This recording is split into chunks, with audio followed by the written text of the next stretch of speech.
amigos? Bendiciones para todos. Bueno, nuevamente estamos en un cuarto módulo que va a hablar de qué es la Biblia, cómo funciona, qué podemos nosotros aprender que sirva para nuestra vida. Pero también quiero animarlos, ¿no? Que recuerden que todos estos cursos hacen parte de una edificación. Tu fe no puede ser ciega. Realmente necesitamos conocer en qué creer, qué es lo que la palabra nos aporta. Además, los animamos que hay otros módulos que ojalá los estén haciendo y al final de todos ellos hay un taller. La idea es que ustedes lo realicen para que midan sus conocimientos y saberes y de esta manera ustedes puedan crecer espiritualmente. Es para su bien. Sí, muy bien. Entonces, hoy vamos a hablar sobre una de las herramientas más importantes que tenemos como hijos de Dios, que es su palabra. La palabra de Dios se refiere a este libro que todos conocemos como la Biblia o las Sagradas Escrituras, que es el pilar de la fe cristiana, así como la vida y la obra de Jesucristo en la tierra. Pues resulta que siempre les decimos, vayan a la palabra, lean, investiguen, corroboren que lo que hablamos en efecto esté allí. ¿Por qué?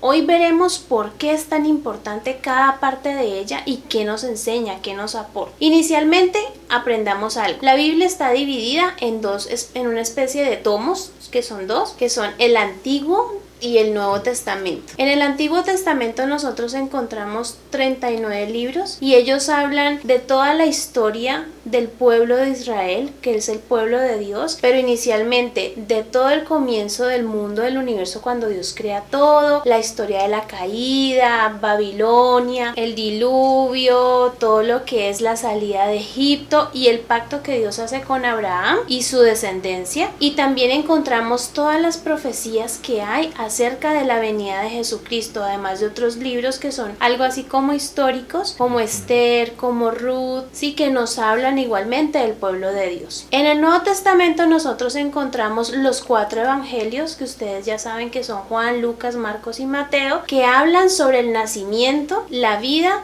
la misión, la muerte y resurrección de Jesucristo, fundamentales. Por eso siempre les decimos que empiecen por allí. Luego Hechos y las diferentes cartas apostólicas, terminando con el Apocalipsis. Importantísimo tener esto muy claro. Aunque es en el Nuevo Testamento que más se habla, o sea, que se habla más directamente de Jesús, toda la palabra da testimonio de él. O sea, cada libro nos cuenta algo de lo que es la persona de Jesús. Por ejemplo, en el principio, en Génesis, se refieren a Jesús como una de las personas de la Trinidad y además de todo como el sacrificio que va a liberar al mundo. Así como en el mundo entró el pecado por un hombre, también por un hombre serán pagos todos los pecados y seremos libres. ¿Quién es él? Jesús. Y termina en Apocalipsis con la llegada victoriosa y el reino victorioso de Jesús y su juicio sobre la humanidad. Entonces toda ella da testimonio del personaje más importante de nuestra historia, que es Jesucristo, el Hijo de Dios.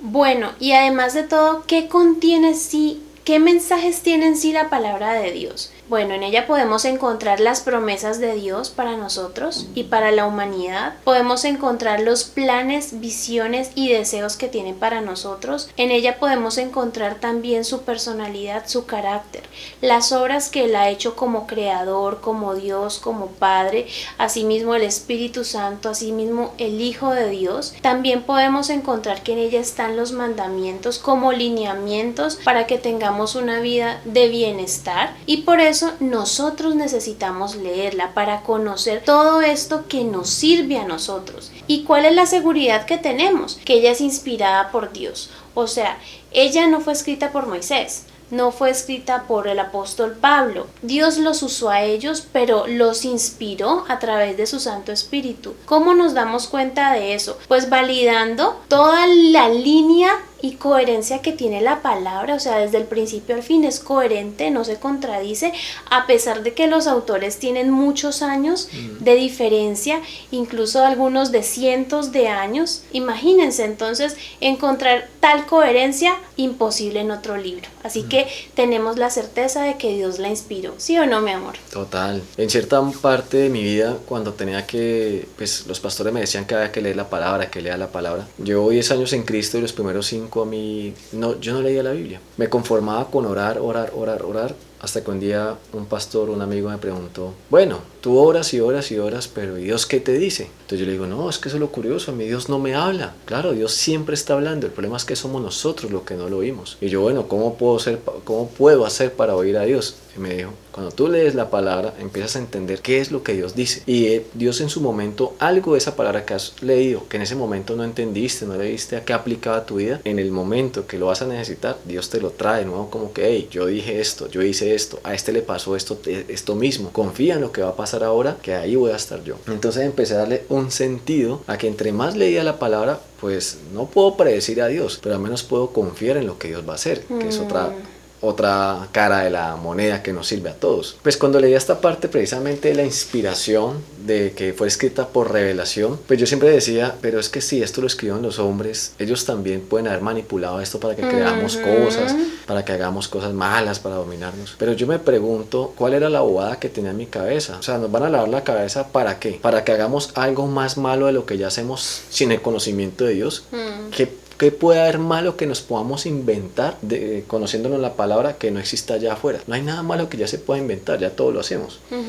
Entonces empecé a recorrerla, me doy cuenta, ya prácticamente creo que por fin me la leí una vez en la vida y me di cuenta que todo lo que tiene la palabra es una instrucción para aprender a vivir. De ahí es que uno se responde, ¿por qué no hay dinosaurios en la Biblia? ¿Por qué no hablan de los extraterrestres? No, es que ninguno de esos temas te va a cambiar la vida, ninguno de esos temas te va a ayudar a entender más a tu esposa, a tus hijos, tus finanzas, a ser mejor persona. Entonces entendí que claro, la Biblia era un libro lleno de experiencias de gente que había tenido que cometer errores y cómo de la mano de Dios hallaron gracia y los ayudó a salir de todo eso. Eso es lo que uno encuentra, gente que cae, Dios cómo la levantó, gente que Dios levantó y volvió y cayó y Dios volvió y la levantó. Entonces eso te llena también de ánimo cuando conoces a los apóstoles, que uno siempre los mira por allá, como mejor dicho, casi al lado de Dios, al lado de Jesús. Porque no acostumbraron a decir San Juan, San Pablo, lejos. Entonces uno los asimila como gente perfecta, sin mancha, error y peligro. Pero ¿qué va? Eso es por falta de conocer la palabra, porque cuando lees sus vidas te das cuenta que fueron personas con las mismas incapacidades que tienes tú o tenemos nosotros, con los mismos egos, con que algunas cosas no nos gustan, con que queremos servir a Dios para nuestra manera. Acelerados. Somos necios, preferimos a veces actuar y orar para pedir perdón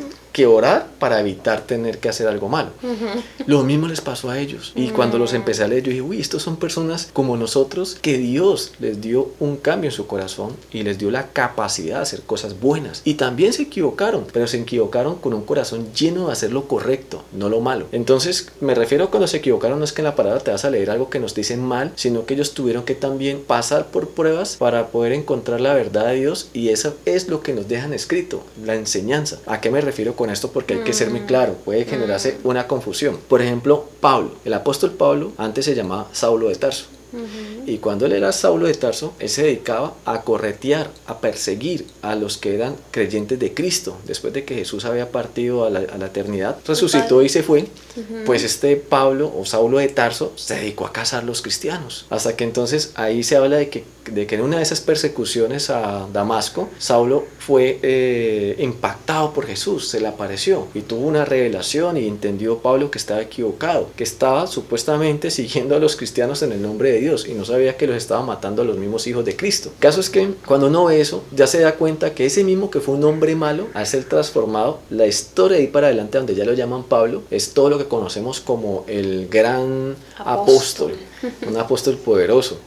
Pero ¿qué nos lleva a entender eso? Que Dios nos rescata de la inmundicia que somos. Y muchos dicen, ay no, pero es que yo, ¿qué voy a venir a buscar a Dios? Si yo con todo lo malo que he hecho, yo era un guacho, yo violaba o mataba, o yo aborté. No, Dios, ¿qué me va a querer oír? Falso. Este apóstol Pablo mataba. Es más, se inventaba las pruebas falsas para que condenaran a algunos de esos discípulos. O sea, era una joya. Y así todo, Jesús lo convirtió. Y qué hombre tan poderoso cuando Dios lo usó. Entonces, como una invitación que conocí ahí, no es tanto vernos quiénes somos, es ver lo que vamos a hacer de la mano de Jesús. Pero ¿dónde te vas a dar cuenta que va a hacer Jesús contigo? Leyendo la Biblia, leyendo la palabra. Porque tus pensamientos no se van a renovar simplemente por querer cambiarlos. No, es que yo voy a cambiar. Falso, no lo vas a poder hacer. Tú empiezas a cambiar cuando lees la palabra y la palabra empieza a escribir tu mente y te va llevando de pensamientos positivos, pensamientos de fe, de esperanza, y ahí es que progresamos todos. En efecto, la palabra tiene un impacto asombroso, un impacto transformador. De hecho, es inevitable leerla sin sentirse impactado por ella, sin que ella deje una huella en ti, especialmente hacia hacer lo correcto, hacia ir más allá. Es tanto que yo creo que casi cualquier persona en el mundo sabe qué es la Biblia,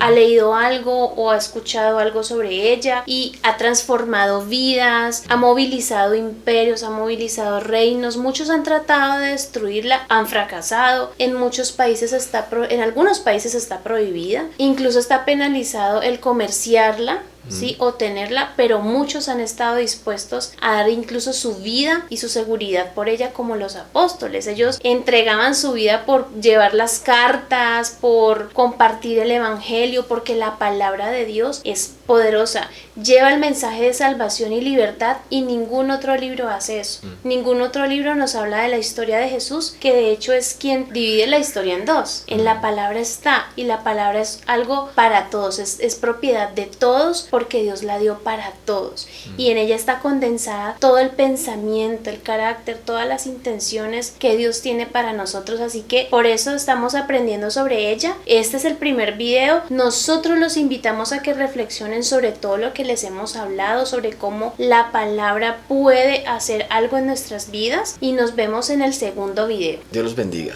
Amén.